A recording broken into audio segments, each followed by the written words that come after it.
committee meets to consider subpoena. I note the presence of a quorum. Again, I want to thank the members for coming here and providing a quorum. I do want to announce that we will not be voting on Brian Miller, who is nominated to be the Special Inspector General for the Pandemic Recovery.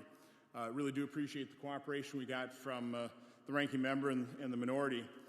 This is an important position in terms of oversight of the CARES Act, a massive spending bill, and we fully support those type of oversight efforts. I worked with Senator Peters on a different version of oversight on this prior to the passage of the CARES Act, and I certainly appreciate that as well. So we will just be able to discharge the nominee from our committee, hopefully get him confirmed before the holiday weekend would be nice. It'd be nice to get the oversight efforts starting on the CARES Act as quickly as possible. The other business item we'll be conducting here is the motion to subpoena Blue Star. The subpoena to Blue Star Strategies for documents January 1st, 2013, or January 1st, 2013, to present related to work for Burisma or those associated with Burisma. Also for the attendance of CEO Karen Tramontano for deposition regarding that work, and the attendance of COO Sally Painter for deposition regarding that work. That's what we're here to meet today and to vote on. And with that, I'll turn it over to Senator Peters if you have any opening comments. I do. Thank you, Mr. Chairman. As is obvious to all of us, we're in the middle of an unprecedented public health and economic emergency. More than 90,000 Americans have died during this pandemic, and nearly 36 million Americans are currently out of work. This committee has a long-standing, nonpartisan tradition of oversight of our nation's disaster response and safeguarding our homeland security, and I believe that should always be our top priority. We should be working together to hold oversight hearings on the pandemic response efforts with the administration. We should be working together to reassure worried families that the federal government is capable of moving us towards reopening safely. And at this moment, when Americans need us to work together, this extremely partisan investigation is pulling us apart. We are all here today in close proximity with each other, and our staffs in close proximity to each other, in the middle of an ongoing crisis that has already cost far too many American lives and cost Americans more jobs than the Great Recession. To cast a single vote on a partisan subpoena to obtain some documents from 4 years ago, documents that are already being substantially provided to the committee. Mr. Chairman, I'd like at this point to enter into the record a letter from Blue Star Strategies received, and I'll just quote one paragraph here. At every opportunity, we have indicated to the committee that it is our intention to cooperate. At no time have we ever stated or indicated in any way that we would not cooperate. Therefore, we are puzzled, despite our willingness to cooperate, why the committee is proceeding to vote on this subpoena. Without objection, if I can enter into the record? Without objection, it will be entered in the record, but I will refute what they're saying in that letter. But without objection, it will be entered. Thank you, Mr. Chairman. This is not a serious bipartisan investigation in the tradition of this committee, and I believe we should not be going down this dangerous road. We are the Homeland Security Committee, and we have jurisdiction over election interference. And we should be working together to strengthen our national security and fight against foreign influence.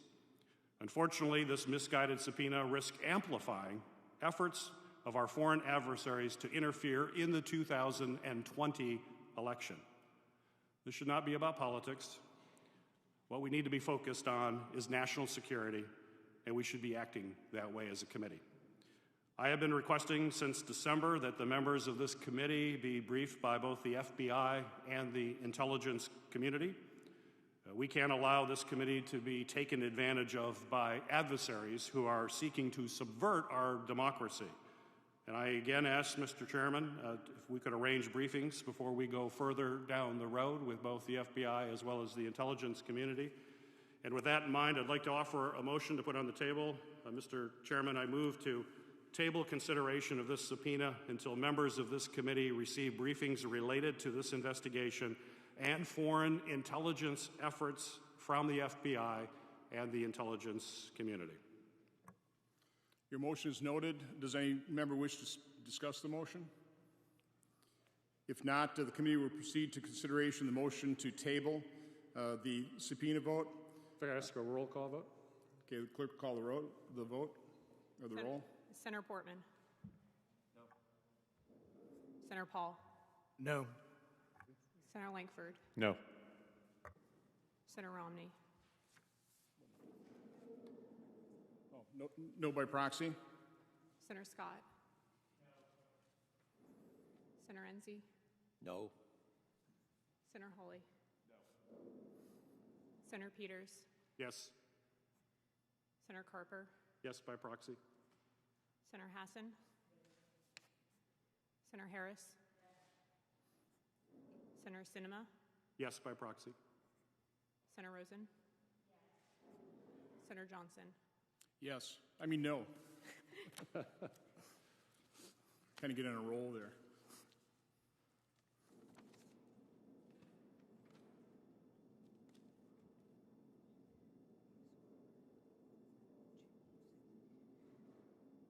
Mr. Chairman, on the vote of those present, the yeas are 4, the nays are 7.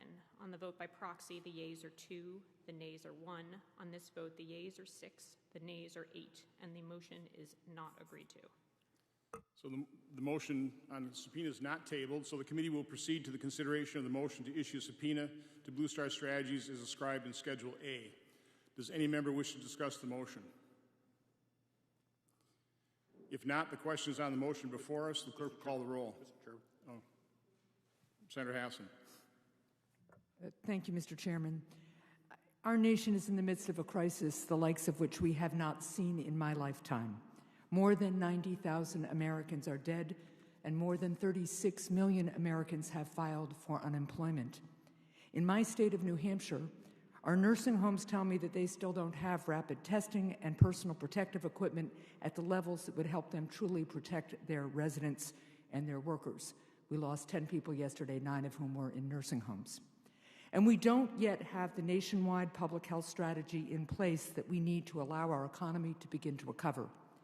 There is much urgent work for this committee and the Senate as a whole to carry out. This markup is not that work, to put it politely. This committee oversees the Federal Emergency Management Agency as well as the entire Department of Homeland Security. It also oversees how the federal government interacts with states and localities and the Postal Service. All of these functions are key to a robust, coordinated federal response to the COVID-19 public health and economic crisis. We should hold hearings with all relevant administration officials on topics including the plan to fix continuing supply chain issues, our national testing capacity, how the federal government is working with states, and the future of the Postal Service. We need to keep pressing for a strategy to quickly ramp up production and distribution of a vaccine once we have one, to avoid the unacceptable shortages we have seen with personal protective equipment and testing supplies. That is to say nothing of the after-action review that will be needed once we get through this to answer why the United States of America is being hit harder than any other country on the face of the earth by this pandemic. The kind of broad, government-wide review that led to the creation of the Department of Homeland Security that this committee oversees. Instead of focusing on those urgent tasks, this committee is spending its time on partisan nonsense and conspiracy theories. Today's markup fails to further the health and economic well-being of the American people, which should, without question, be our focus right now. It also actually risks amplifying Russian disinformation efforts to further erode our democracy. We should work together to help our fellow Americans through this crisis, not further Russian interests. This is a sad day for our committee, with its long-standing record of strong and nonpartisan oversight. It is a privilege to serve with each of you on this committee to help keep the American people safe, secure, and free. Let's get back to this mission. rather than spend one more second on this charade. A charade that would be silly if it were not so insidious. A charade that is beneath this committee and the United States Senate. Thank you, Mr. Chair. Any other senator wish to speak to this? Senator Harris. Mr. Chairman, this committee has the responsibility, dare I say the duty, to investigate threats against the homeland and watch over how federal government and our federal government is preparing to respond to them. This clearly includes how government agencies are addressing COVID-19. These agencies, for which we have oversight jurisdiction and a duty of oversight, include FEMA, which is tasked to coordinate and lead the entire federal government's response, including procuring testing materials, distributing PPE, and ensuring the public is receiving accurate information about the virus. It also includes ICE, which is responsible for protecting the health and safety of those in its custody, a population that is particularly vulnerable to infection by COVID-19. Our oversight and duty of oversight includes the Office of Personnel Management, which is responsible for federal workers and their benefits, many of whom are on the front lines and do not have the option to telework. Our oversight responsibilities include the United States Postal Service, which has become an even more vital resource during this time by ensuring that people have access to essential goods like medicine, toiletry, and voter ballots. It is this committee's responsibility, and this committee alone, to determine how effective these agencies have been at fulfilling their responsibilities to the American people. On February 12th of this year, Mr. Chairman, you convened a roundtable entitled, quote, "Are we prepared? Protecting the U.S. from global pandemics." At that time, I asked you why we did not have even one current administration official testifying, why there was not even one current member of the Trump administration that was testifying so that we could have accurate and current information about the plan, if one exists, to protect the American people against this pandemic. 98 days later from that day, today, our country has 1,528 cases and 91,938 deaths. We are the world leader in confirmed cases and deaths. Our country makes up 4% of the world's population and over 30% of the cases. Based on recent numbers we've seen, every day that we fail to schedule an oversight hearing, Mr. Chairman, every day you fail to schedule an oversight hearing, an average of at least 20,000 people in America will become infected because of this virus, and an average of at least 1,000 Americans will die each day from the virus. Our committee must provide oversight because the American people and our constituents deserve to know what is going on. They demand to know why there is still no national testing strategy for COVID-19. They demand to have accurate and transparent death toll statistics based on expert methodology, free from political influence. They demand to know if the Postal Service will be able to avoid bankruptcy and continue to deliver medicine to seniors through the duration of this pandemic. They demand to know why more than 1,000 people in ICE custody have tested positive for COVID-19 and at least 2 have died. They demand to know how the Office of Personnel Management is protecting frontline workers. They demand to know whether the Department of Health and Human Services has been able to ensure that testing and treatment is free for all Americans, including communities of color and the uninsured. They demand to know why a disproportionate number of deaths are happening in the African American community. In fact, in Milwaukee County, I know you know, Black people make up 27% of the population, but 52% of the deaths. This pandemic is the biggest crisis our country has faced since this committee was created. How the government responds to this crisis will define the future of our country. Yet, Mr. Chairman, you made a unilateral decision to convene this meeting on a matter wholly unrelated to the threat, the deadly threat facing our constituents.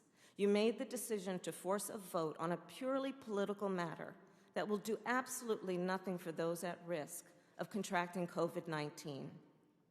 The matter you want us to consider is to grant you additional legal authority to demand documents from a public relations firm that I understand is willing to give those documents to this committee.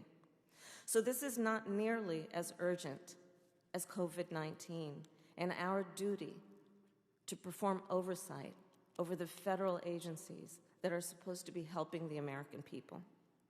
And it is not helpful for the Homeland Security Committee to prioritize divisive political subpoenas, which will only sow further distrust among the American people and fuel skepticism about our democratic system of government.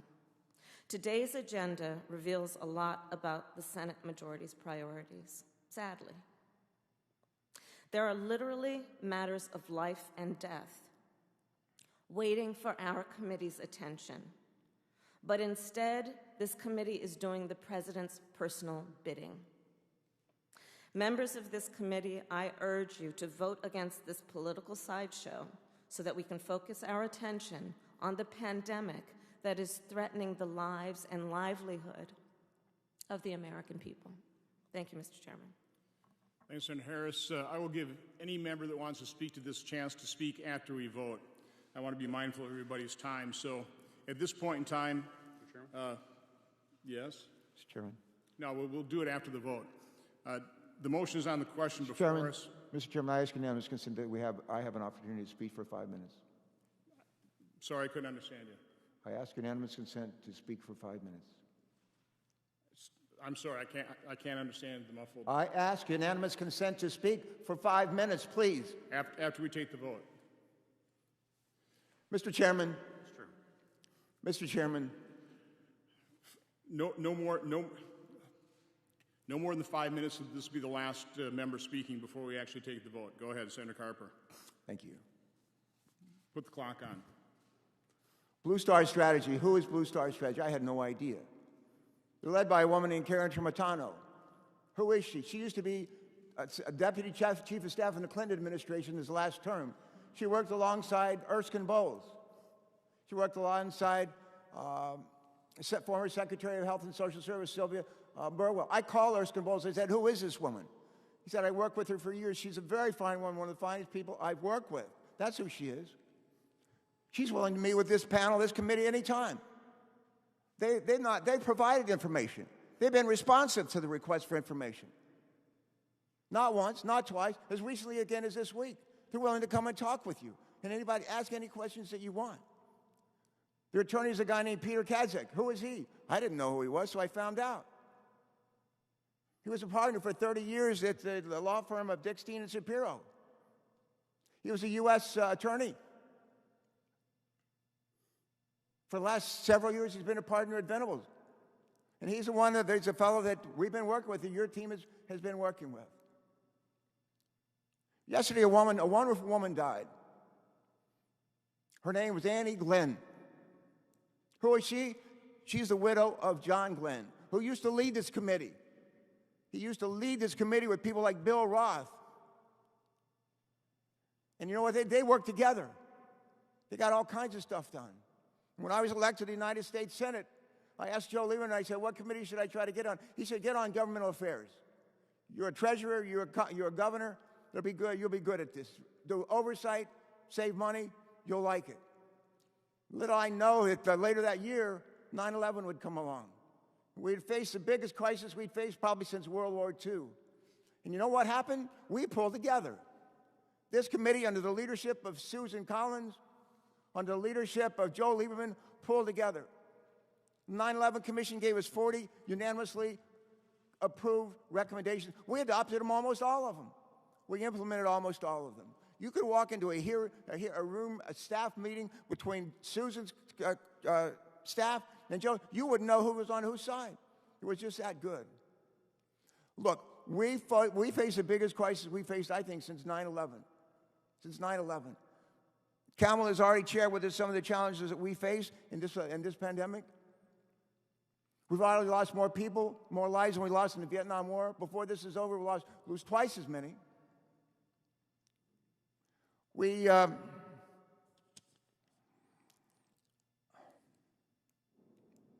Excuse me just for a second.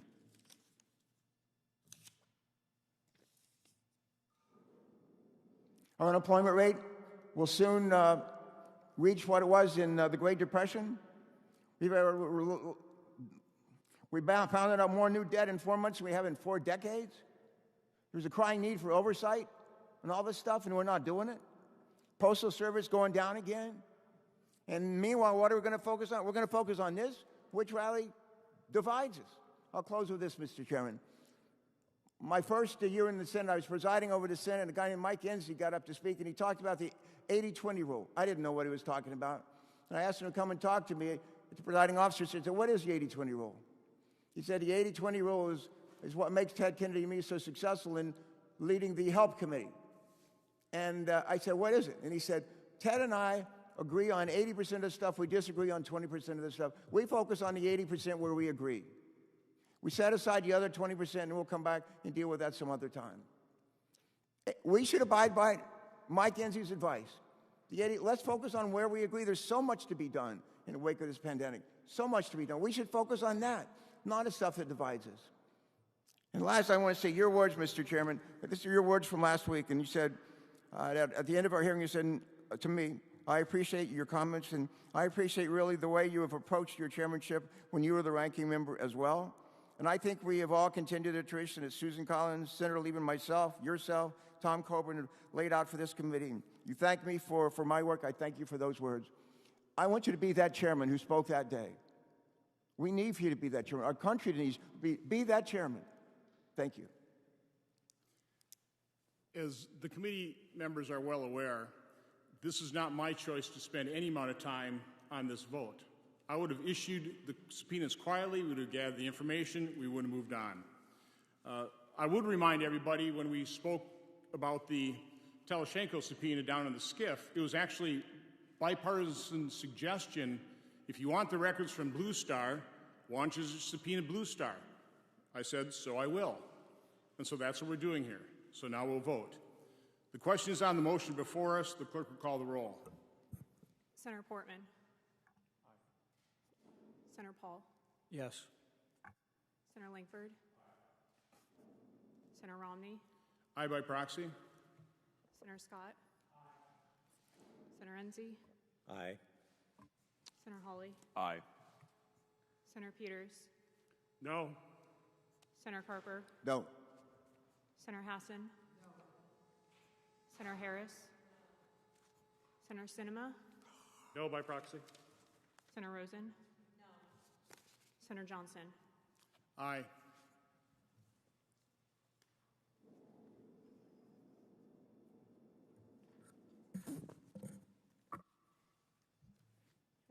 Mr. Chairman, on the vote of those present, the yeas are 7, the nays are 5. On the vote by proxy, the yeas are 1, the nays are 1. On this vote, the yeas are 8, the nays are 6, and the motion is agreed to. Before I give any other member a chance to speak, I'll only add that this committee has obviously done all kinds of oversight. 2 weeks after the hearing that Senator Harris referred to, we had administration officials come before us. Most of us are participating on multiple conference calls that this administration has made available where we can ask all kinds of questions. So that has been by far what most of us have spent our time on, is addressing this horrific crisis that faces this nation. Again, it was not my desire to even publicize these subpoenas. I just wanted to gather the information. I just wanted to make sure the American people understand the truth. With that statement, anybody else wish to speak? Senator Scott. Can you turn your... Mr. Chairman, I'm supporting this probe today because we need to get to the truth about the Biden's relationship with Burisma. In and these hearings will provide the Senate with the full picture. The public deserves to know how a guy who was Vice President of the United States, who is currently trying to be President, got away with using the U.S. government to force a foreign country to stop investigating a company that was paying his son over $30,000 or $80,000 a month. Thank you. If anyone else wishes to speak, this business meeting is adjourned.